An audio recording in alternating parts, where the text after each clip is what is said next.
Hello everyone, मेरा नाम है आकाश चौबे और आज हम लोग सॉल्यूशन देखने जा रहे हैं जो हमारा मैथमेटिक्स का पार्ट टेस्ट 1 हुआ था उसका। ठीक है ना। तो चलिए हम लोग एक एक सम करके देखते जाएंगे और एक 1 बाय 1 करके सॉल्यूशन देखते चले जाएंगे। ठीक है ना। चलिए तो सबसे पहला क्वेश्चन लेते हैं। यहाँ पे सबसे पहला क्वेश्चन हमारा क्या था बच्चा? पहला क्वेश्चन सबसे ये था ना, क्या था पहला क्वेश्चन कि from the top of a building 60 meter high, क्या बोल रहा है? From the top of a building 60 meter high the angle of depression of the top and bottom of a vertical lamp post are observed to be 30 and 60। सही है। तो पहले एक बात क्या बोल रहा है कि यहाँ से सपोज करिए कि ये 60 मीटर हाई बिल्डिंग है कोई। ठीक है। From the top of 60 meter high building. अच्छा, तो 60 मीटर हाई बिल्डिंग यहाँ से ले लेते हैं क्योंकि यहाँ से एंगल ऑफ, एक मिनट इसको मिटा दें। ओके। तो क्या बोल रहा है बच्चा यहाँ पे कि from the top of a building 60 meter high, तो सपोज करिए 60 मीटर हाई बिल्डिंग है। The angle of depression of the top and bottom, तो देखिए दोनों ही केस में क्या है कि एंगल ऑफ डिप्रेशन है। तो इससे ही आपको क्या आइडिया लग गया है, दोनों ही केस में क्या एंगल ऑफ डिप्रेशन है। इससे आपको ये आइडिया लग गया कि अच्छा मतलब जो 60 मीटर जो हाई बिल्डिंग है, इससे जो दूसरा जिसको भी हम देख रहे हैं, किसको देख रहे हैं? Of a vertical lamp post, जो लैंप पोस्ट है वो उससे नीचे ही लाई करता है, उसके टॉप से, दोनों ही चीज़। ठीक है। मतलब यहाँ से इसका एंगल ऑफ डिप्रेशन किसका? टॉप का और बॉटम का दिया हुआ है। तो क्या दिया हुआ है? एंगल ऑफ डिप्रेशन दिया हुआ है। याद रखिए यहाँ पे, यहाँ पर ये अगर ये मेरा क्या हो गया? नॉर्मल एंगल हो गया। ठीक है, ये मेरा नॉर्मल एंगल हो गया। तो यहाँ से एंगल ऑफ डिप्रेशन मतलब ये एंगल दिया हुआ है और ये एंगल दिया हुआ है। ठीक है। तो ये एंगल कितना कितना दिया हुआ बच्चा यहाँ पे? तो दिया है 30 एंड 60, मतलब ये 30 डिग्री है और ये 60 डिग्री है पूरा। अच्छा, हमको ये पता नहीं, यहाँ पे हम क्या कर लेते हैं इसके लिए, यहाँ से एक ऐसे रेक्टेंगल बना लेते हैं, 90 रेक्टेंगल, और रेक्टेंगल और राइट ट्रायंगल में डिवाइड कर लेते हैं। और उसके बाद से हम इजीली बोल क्या पाएंगे बच्चा कि ये वाला भी एंगल कितना होगा? ये वाला एंगल कितना होगा? 30 होगा। ठीक है। और सिमिलरली ये वाला एंगल कितना हो जाएगा? 60 हो जाएगा। कोई प्रॉब्लम नहीं है मेरे ख्याल से आप लोग को यहाँ तक। ठीक है। तो यहाँ तक ये डेटा दिया हुआ है, इसके अलावा और कुछ डेटा है क्या? नहीं, 60 मीटर है, 60 मीटर है, कोई दिक्कत नहीं है। क्या बोल रहा है? Find the horizontal distance between the building and the lamp post. तो चलिए हम यहाँ पे जल्दी से नाम लिख देते हैं। सपोज करिए हम नाम लिख दिए ABCDE, ऐसे हम नाम लिख दिए। फिर क्या करेंगे कि the horizontal distance between building and the lamp post. तो हॉरिजॉन्टल डिस्टेंस क्या है? ये है। तो हम सपोज करिए इसको H, let the H be the horizontal distance. दूसरा क्या बोल रहा है? The difference between the height of the building and the lamp post. तो बिल्डिंग और लैम्प पोस्ट के बीच का डिफरेंस, हाइट का डिफरेंस बताना है आपको। सही है। चलिए, तो अब देखिए बच्चे, यहाँ पे हम कुछ भी ले लेते हैं। सपोज करिए कि हम ले लिए कि अच्छा इसका हाइट अगर h हम ले लिए। ठीक है। हाइट h तो ले चुका है ना, तो इसको हम लोग मिटा देते हैं। एक मिनट बच्चा, इसको हम मिटा के क्या लिख देते हैं? इसको हम मिटा करके लिख देते हैं, ये h है ना, तो इसको सपोज करिए हम x लिख देते हैं, कोई दिक्कत नहीं है। तो ये अगर x है बच्चा, BD अगर x है तो CE भी क्या हो जाएगा? x हो जाएगा, कोई दिक्कत नहीं है। अच्छा, तो ये AC का लेंथ कितना बचेगा? AC का लेंथ कितना हो जाएगा? ये टोटल कितना था? 60 था, 60 माइनस एक्स, 60 माइनस एक्स हो जाएगा। कोई दिक्कत नहीं है ना यहाँ तक। चलिए अब क्वेश्चन को थोड़ा हम लोग मिनिमाइज कर लेते हैं। देखिए, तो मेरे पास टोटल ये सिनेरियो आके है कि अच्छा ये हमको दिया हुआ है, हमको यहाँ पे h का वैल्यू निकालना है और क्या निकालना है? Difference between the height of what? The building and the lamp post, the building and the lamp post. चलिए, तो हम लोग एग्जाम में कैसे लिखेंगे इसको? एग्जाम में हम लोग कैसे लिखना स्टार्ट करेंगे? ध्यान दीजिए, थोड़ा साइड कर लेते हैं इसको। अब देखिए यहाँ पे हम क्या लिखेंगे कि सर इसमें लिखेंगे हम ऐसे कि इन ट्रायंगल, कौन से ट्रायंगल में देख रहे हैं? In triangle ABC। In triangle ABC क्या होगा कि ये 30 डिग्री है। देखिए यहाँ पे, तो आप क्या बोलेंगे कि tan 30 डिग्री, tan 30 क्या होगा? tan 30 कितना हो जाएगा? तो आप बोलेंगे AC बाई BC, तो AC by BC। Very good. तो ये एक हमको tan इस किससे मिलेगा? ABC से मिलेगा। सिमिलरली हम क्या बोलेंगे? इन ट्रायंगल ADE हमको क्या मिलेगा बच्चा? इन ट्रायंगल ADE tan 60 का वैल्यू कितना मिलने वाला है? AE by DE। अच्छा, इसको हम क्या लिख सकते हैं कि √3 is equals to AE by DE। AE का वैल्यू कितना बच्चा? 60 बाई DE। तो ये देखिए यहाँ से हमको क्या मिल जाएगा? DE का वैल्यू मिल जाएगा। तो DE का वैल्यू कितना हो जाएगा? D का वैल्यू क्या हो जाएगा? 60 बाई √3, 60 बाई √3। इसको अगर हम सिंप्लीफाई करेंगे तो ये कितना आ जाएगा मेरे पास? देखिए √3 से ऊपर नीचे मल्टीप्लाई कर दीजिए तो 20 √3।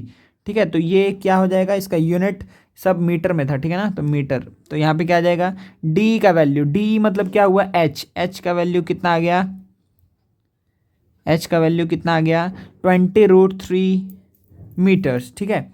मतलब ये जो डी, ये लेंथ आपका आ गया 20√3 आ गया, कोई प्रॉब्लम नहीं है, ठीक है। अब बच्चे यहाँ पे आप मल्टीप्लाई कर लीजिएगा √3 का वैल्यू पुट करके, ठीक है ना, √3 का वैल्यू अब अगर आप पुट कर देंगे 1.732 तो आपका आंसर मिल जाएगा, ठीक है। चलिए नेक्स्ट देखते हैं कि अब हमको डिफरेंस निकालना। अच्छा, अब हम फिर से आ जाते हैं कहाँ पे कि सर ये ट्रायंगल में वापस आ जाते हैं।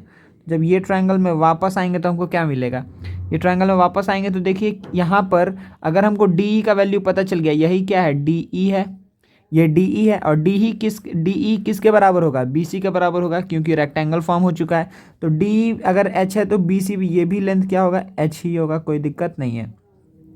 तो हम क्या बोलेंगे यहाँ पे कि tan30 मतलब 1/√3, ठीक है, 1/√3 is equals to A C by B C. तो ए सी की जगह पे हम क्या लिखने वाले हैं, ए सी की जगह पे लिखेंगे 60 minus x by a C by B C. तो बी सी का वैल्यू कितना बचा, बी सी का वैल्यू क्या है, तो ये है 20√3, कोई दिक्कत नहीं है। चलिए अब देखिए यहाँ से क्या हो जाएगा कि सर यहाँ पे आप √3 को कैंसिल आउट कर दीजिए, तो यहाँ पे क्या आ जाएगा 20 is equals to 60 minus x. तो x इज इक्वल्स टू कितना आ जाएगा, x का वैल्यू आ जाएगा 40, x का वैल्यू आया कितना 40 मीटर्स, x कितना है देखिए 40 मीटर, कोई दिक्कत नहीं है। तो x का वैल्यू अगर 40 मीटर आ गया तो x हम किसको मान के चले थे, इसको, तो मतलब बी डी हाइट ऑफ, ये क्या है हाइट ऑफ, ये क्या है हाइट ऑफ जो लैम्प पोस्ट है, हाइट ऑफ लैम्प पोस्ट, ठीक है। तो डिफरेंस पूछा है, तो डिफरेंस यहाँ पे कितना हो जाएगा, डिफरेंस कितना हो जाएगा बच्चा, तो 60 माइनस 40, तो डिफरेंस आ जाएगा 20 मीटर, यही हो जाएगा आपका आंसर, सही है ना, यही आपका क्या हो जाएगा आंसर, कोई दिक्कत नहीं है, ठीक है। आगे बढ़ सकते हैं। चलिए नेक्स्ट क्वेश्चन लेते हैं अब हम लोग। ये था हमारा सबसे पहला क्वेश्चन, मतलब 1A, ये था मेरा सॉल्यूशन किसका 1A का। अब हम लोग 1B देखने जा रहे हैं, ठीक है। तो चलिए बच्चा, अब आपको दिख रहा है क्वेश्चन नंबर 1B आपके सामने, ठीक है ना। तो 1B को अब हम लोग डिस्कस करने जा रहे हैं।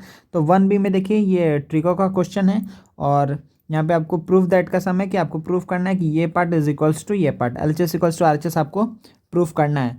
तो देखिए इसमें आप क्या बोलेंगे कि सर डायरेक्टली अगर हम यहाँ पे एलसीएम ले लें, ठीक है, यहाँ पे हम डायरेक्टली एलएचएस में, हम एलएचएस में क्या करें डायरेक्टली अगर एलसीएम ले लें, तो एलएचएस में हम काम करने जा रहे हैं। तो एलएचएस में अगर डायरेक्टली एलसीएम ले लें तो एलसीएम क्या आएगा sign theta minus cos theta, sign theta plus cos theta, तो दोनों मल्टीप्लाइड फॉर्म में आएगा कि sine theta minus cos theta, और यहाँ पे sign theta plus cos theta, कोई दिक्कत नहीं है, ठीक है। तो ये मल्टीप्लाइड फॉर्म में कोई दिक्कत नहीं है। तो अब बताइए ऊपर में क्या बचेगा कि sine theta plus cos theta का whole square plus sine theta minus cos theta का होल स्क्वायर, सही है, कोई दिक्कत नहीं है यहाँ तक। अब आपको क्या दिख रहा है सर, इसके बाद हम क्या बोल सकते हैं कि इसके बाद क्या आएगा, तो ये देखिए A square plus B square plus 2ab आएगा, और यहाँ पे A square plus B square minus 2ab आएगा। तो यहाँ पे आपको दिख रहा है कि ये A plus B whole square plus A minus B whole square करने पे क्या आता है twice of A square plus B square, ठीक है। देखिए क्योंकि यहाँ का प्लस 2ab मतलब +2 साइन थीटा कॉस थीटा इसका, और -2 साइन थीटा कॉस थीटा इसका, ये दोनों कैंसिल आउट हो जाएगा, और साइन स्क्वायर थीटा 2 बार आएगा, कॉस स्क्वायर थीटा 2 बार आएगा, इसके चलते twice of sine square theta plus cos square theta. नीचे क्या आ गया बच्चा कि sign square theta minus cos square theta, क्यों, क्योंकि ए प्लस बी ए माइनस बी है। अब आपको दिख रहा है कि ये वाला क्या है, ये तो आपका आइडेंटिटी हो गया A square plus B sine square theta plus cos square theta, ये क्या हो जाएगा 1। तो आप इसको क्या लिखेंगे 2 × 1 by sine square theta minus cos square theta, सही है। अच्छा अब देखिए कि अगर हम यहाँ पे क्या बोलें कि हम यहाँ पे इजली यहाँ पे हमको चाहिए क्या, पहले इस पे ध्यान दीजिए कि 2 sec square theta by tan square theta -1। तो 2 के साथ 2 तो है यहाँ पे, लेकिन इसके साथ सेक स्क्वायर थीटा है, तो यहाँ पे सेक लाने के लिए हमको क्या करना पड़ेगा, हमको यहाँ पे सेक लाने के लिए क्या करना पड़ेगा, मतलब सेक स्क्वायर थीटा से ऊपर नीचे मल्टीप्लाई करना पड़ेगा। आप ऐसे सोच सकते हैं कि सर सेक स्क्वायर थीटा से ऊपर नीचे मल्टीप्लाई कर दीजिए, तो सेक स्क्वायर थीटा से मल्टीप्लाई करना मतलब कॉस स्क्वायर थीटा से डिवाइड करना, बात एक ही है। अगर हम सेक स्क्वायर थीटा से मल्टीप्लाई करें या फिर कॉस स्क्वायर थीटा से डिवाइड करें, बात एक ही है। तो यहाँ पे क्या आ जाएगा 2 सेक स्क्वायर थीटा बाई, अच्छा sine square theta into sec square theta मतलब sine square theta by cos square theta, ये क्या हो जाएगा tan स्क्वायर थीटा -1। डायरेक्टली आपका क्या मिल जाएगा RHS मिल जाएगा। अगर आपको ये स्टेप समझने में दिक्कत हुआ तो आप डायरेक्टली क्या बोलेंगे कि सर यहाँ पे हम इसके बाद क्या करेंगे, ये आपको अगर मिल चुका है तो आप क्या कर लीजिए यहाँ इसके बाद कि आप एक काम करिए, आप आरएचएस से भी आगे बढ़ सकते हैं। आरएचएस को बस आप एक लाइन एक्सपेंड करिए, देखिए आपको डायरेक्टली ये मिल जाएगा। ठीक है ना, आप आरएचएस को एक्सपेंड करिए, 2 × sin1/cos² थीटा लिखिए और इसको sin² θ/cos² θ -1 लिखिए, मतलब हम ये बात बोल रहे हैं। आप ऐसे लिखिए, आरएचएस को हम लिख रहे हैं, ठीक है ना, आरएचएस को लिख रहे हैं तो ये sin² θ/cos² θ और -1 है। तो अब आपको दिख रहा है ना कि इसके बाद ये क्या आ जाएगा कि हमको कहाँ पहुँचना है, 2। अच्छा, तो देखिए अब यहाँ पे हम इसको क्या लिखेंगे कि 2/cos² θ है और बाई नीचे नीचे क्या आ जाएगा कि sin² θ -cos² θ/cos² θ। cos² θ cancel हो जाएगा तो बचेगा 2/sin² θ -cos² θ। तो अगर आप ये भी करेंगे तो ये गलत नहीं है, ये सही है, ठीक है ना, ये आप करेंगे तो कोई दिक्कत नहीं है, सही है। वैसे आप डायरेक्ट जा सकते हैं, हमेशा अधिक कोशिश हमेशा रखिएगा। सबसे बेस्ट तरीका है कि आप एलएचएस से स्टार्ट किए, आरएचएस पे ख़त्म किए सम को, ये बेस्ट है। अगर आपको दिक्कत लग रहा है तो आप एलएचएस से थोड़ा आगे बढ़ जाइए, आरएचएस को भी थोड़ा आगे लेके जाके छोड़ दीजिए, दोनों को इक्वल दिखा दीजिए, ठीक है, तो वो भी सही है। आरएचएस से स्टार्ट नहीं कीजिएगा जनरली, ठीक है ना। चलिए नेक्स्ट क्वेश्चन लेते हैं अब हम लोग, क्या 1 का सी। तो ये रहा बच्चा आपका 1 का सी और 1 का डी, ठीक है ना। तो 1 का सी है यहाँ पे और 1 का डी है। तो 1 का सी में देखिए क्या बोल रहे हैं यहाँ पे कि if the polynomial x⁴ plus mx³ -25x² -16x plus n is exactly divisible by x² -4। अब देखिए ध्यान से कि अगर x² -4 से एग्जैक्टली डिविजिबल है, किससे, x² -4 से एग्जैक्टली डिविजिबल है, इसका मतलब वो x + 2 × x - 2 इससे एग्जैक्टली डिविजिबल है। आपको दिख रहा है कि इसको हम क्या लिख सकते हैं कि x का होल स्क्वायर -2 का होल स्क्वायर, तो a² - b², तो हम इसको लिख दिए a + b × a - b।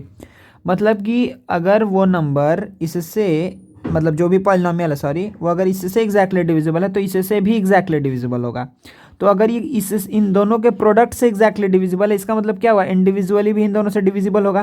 तो आपको इस तरीके से पहले एग्जाम में दिखा देना, ठीक है ना, आपको लिख देना स्टेटमेंट में कि अच्छा सर यहाँ पे हमको क्या दिख रहा है कि अगर वो x² -4 से एग्जैक्टली डिविजिबल है, इसका मतलब कि जैसे सपोज करें हम एक छोटा सा एग्जांपल दे रहे हैं कि अगर हम बोल रहे हैं कि से 30 अगर 6 से डिविजिबल है, ठीक है, 30 अगर 6 से डिविजिबल है तो हम इसका बोल सकते हैं कि इसका मतलब ये हुआ कि 33 × 2, मतलब 3 से भी डिविजिबल, 3 × 2 से डिविजिबल है। अगर 6 से डिविजिबल है इसका मतलब 3 × 2 से डिविजिबल है। इसका मतलब ये है बच्चा कि ये इससे भी एग्जैक्टली डिविजिबल होगा और इससे भी एग्जैक्टली डिविजिबल होगा, 33 से भी एग्जैक्टली डिविजिबल होगा और 2 से भी एग्जैक्टली डिविजिबल होगा। क्यों, क्योंकि ये टोटल इन दोनों का प्रोडक्ट 6 से डिविजिबल है। तो यही लॉजिक को लगाते हुए हम यहाँ पे आगे बढ़ रहे हैं कि अगर कोई पॉलिनोमियल x² -4 से एग्जैक्टली डिविजिबल है तो क्या होगा, वो x + 2 से भी एग्जैक्टली डिविजिबल होगा, x - 2 से भी एग्जैक्टली डिविजिबल होगा। चलिए, तो अब अगर कोई नंबर कोई पॉलिनोमियल अगर x + 2 से एग्जैक्टली डिविजिबल है, इसका मतलब x + 2 क्या है, उसका फैक्टर है। अगर x + 2 फैक्टर है तो f ऑफ -2 क्या आना चाहिए, 0। सेम लॉजिक लगाएंगे कि अगर कोई नंबर कोई पॉलिनोमियल अगर x - 2 से एग्जैक्टली डिविजिबल है, इसका मतलब x - 2 उसका क्या है, फैक्टर है। अगर फैक्टर है तो f ऑफ 2 क्या आना चाहिए, 0 आना चाहिए। f ऑफ 2 यहाँ पे लिखे हैं हम, एक मिनट, f ऑफ 2 क्या आना चाहिए बच्चा, f ऑफ 2 भी 0 आना चाहिए, क्योंकि हमको पता है कि अगर जो फैक्टर है अगर हम उसमें पुट करेंगे तो रिमाइंडर क्या आएगा, 0 आएगा। सही है, तो ये दो चीज़ को लेकर के हम इक्वेशन फॉर्म करेंगे, इसको लेकर के, ठीक है। ये इक्वेशन 1 यहाँ से मिलेगा, इक्वेशन 2 यहाँ से मिलेगा, और आपको दिख भी रहा है कि इसमें दो वेरिएबल है m और n। यहाँ पे दो वेरिएबल है, तो दोनों वेरिएबल को हम इजिली यहाँ से सॉल्व कर सकते हैं। चलिए तो सबसे पहला लेते हैं, देखिए बच्चा, सबसे पहला लेंगे तो क्या होगा कि f ऑफ पहले 2 ले लेते हैं, ठीक है, f ऑफ 2 लेते हैं पहले। तो f ऑफ 2 अगर 0 करना है, f ऑफ 2 0 आना चाहिए, तो f ऑफ 2 मतलब क्या होगा कि 2⁴ -m × 2 का क्यूब -25 × 2 का स्क्वायर, 25 × 2 का स्क्वायर -16 × 2 प्लस n। इसका वैल्यू क्या आना चाहिए, 0। मतलब ये कितना आ गया, 16 -8m, उसके बाद से यहाँ पे क्या आ जाएगा बच्चा, +100 -32, ठीक है, -32, एक minute, plus n equals to zero. अच्छा, यहाँ से क्या आएगा, इक्वेशन क्या आएगा कि 8m -8m प्लस n, इसका वैल्यू कितना आ जाएगा बच्चा, इसका वैल्यू आ जाएगा आपका कुछ, अच्छा अच्छा अच्छा, देखो यहाँ पे क्या प्लस एम एक्स क्यूब है, plus m x cube, plus m x cube, तो यहाँ पे प्लस 8m, कोई दिक्कत नहीं है। अच्छा, यहाँ पे क्या -25² सही है, -16x सही है, प्लस एन सही है। अब देखो, अब सही है। अब तो यहाँ पे क्या है कि 8m plus n, 8m plus n का वैल्यू क्या होगा कि देखिए यहाँ पे क्या होगा 116। उसके बाद से हम क्या कर दिए यहाँ पर माइनस, फिर साइन में कुछ गलती हुआ है ना, एक मिनट बच्चा, हम थोड़ा सा इसको एक बार इरेज करते हैं फिर से लिखते हैं। एक बार हम इस चेक कर लें कि x⁴ plus m x cube सही है, -25x² सही है। अब देखिए, तो यहाँ से एक बार अब सॉल्व करना फिर से स्टार्ट करते हैं, तो ये क्या आ जाएगा कि 16 प्लस 8m, फिर क्या आ जाएगा -100, फिर क्या आएगा -32 plus n equals to zero. तो 8m प्लस n का वैल्यू कितना आएगा, तो 116, ठीक है, कितना आ जाएगा 116, -16 बचेगा, ठीक है, ये कितना आ जाएगा 8m प्लस n का वैल्यू हो जाएगा 116। तो सपोज करिए ये मेरा क्या हो गया, फर्स्ट इक्वेशन हो गया।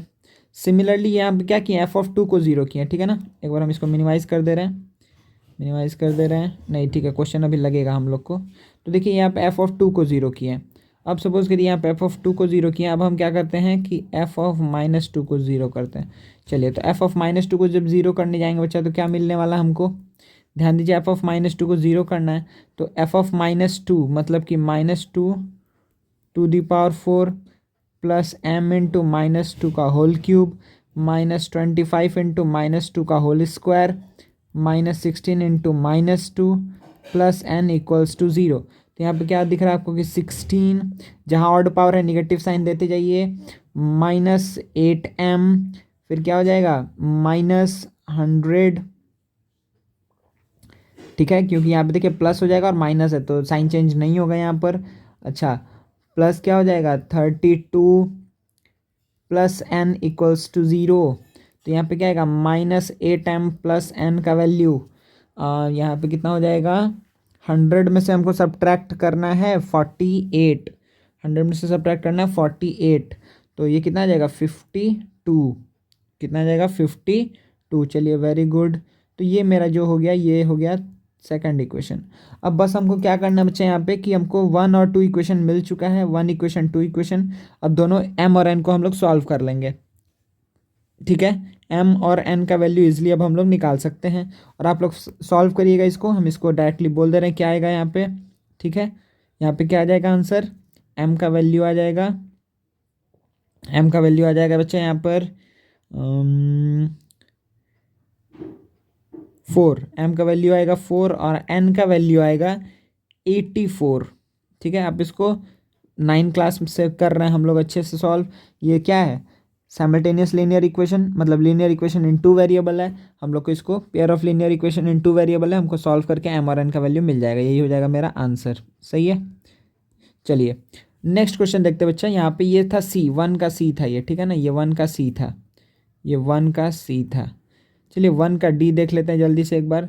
देखिए 1 का d में क्या है कि यहाँ पे दिख रहा है क्वेश्चन आपको ऊपर में कि sec⁶ थीटा, लिखते हैं यहाँ पे कि sec⁶ theta -10⁶ theta is equals to 1 plus 3 sec² theta 10² theta. देखिए बच्चा, आप इसको कैसे भी आगे बढ़ेंगे तो आपको एंड में आपको आंसर मिल जाएगा, लेकिन सबसे बेस्ट फॉर्मूला आपको यहाँ पे क्या लगेगा कि आपको क्या पता है कि ये क्या लिखा हुआ है कि sec² थीटा का होल क्यूब -10² थीटा का होल क्यूब, तो a³ - b³ है, ठीक है, a³ - b³ है, सही है। तो अब आप क्या करेंगे इसको कि a³ - b³ को हम क्या लिख सकते हैं सर, तो हम इजीली लिख सकते हैं कि a - b, नहीं a - b ना, sec² theta -10² theta a cube minus b को हम क्या लिख सकते हैं, a minus B whole cube, सही है, प्लस 3ab, तो 3 into sec square theta into tan square theta, फिर ब्रैकेट में ए माइनस बी, मतलब कि sec square theta minus tan square theta. देखिए बच्चे यहाँ पर अब क्या है ना कि अब कोई बच्चा को दिमाग में आ गया कि सर ए क्यू माइनस बी क्यू है तो फैक्टराइजेशन फार्मूला क्यों नहीं यूज़ कर सकते हैं, तो A minus B A square plus A B plus B square, तो वो यूज़ कर सकते हैं। लेकिन फिर अगेन आपको वहाँ पे जो सेकंड ब्रैकेट में है जो A square minus A B plus B square, फिर आपको उसको फर्दर एक्सपेंड करना पड़ेगा कि आपको आंसर तक, मतलब जो आर एच एस है वहाँ तक पहुँचने के। लेकिन यहाँ से आप डायरेक्टली पहुँच जाएंगे क्योंकि दिख रहा है कि 1 का whole cube plus 3 into sec square theta tan square theta, सही है। और फिर क्या है इसके साथ में, देखिए फिर 1, क्योंकि ये फिर से 1 है, ये और ये दोनों ही 1 था, तो अभी इसको आपको डायरेक्टली ही मिल गया कि 1 plus 3 sec square theta into tan square theta, सही है। ये आपका हो गया प्रूव्ड, सही है ना बच्चा। चलिए तो ये आपका था किसका आंसर, 1 का डी था, सही है। चलिए अब नेक्स्ट क्वेश्चन देखते हैं हम लोग, सेकंड नंबर क्वेश्चन।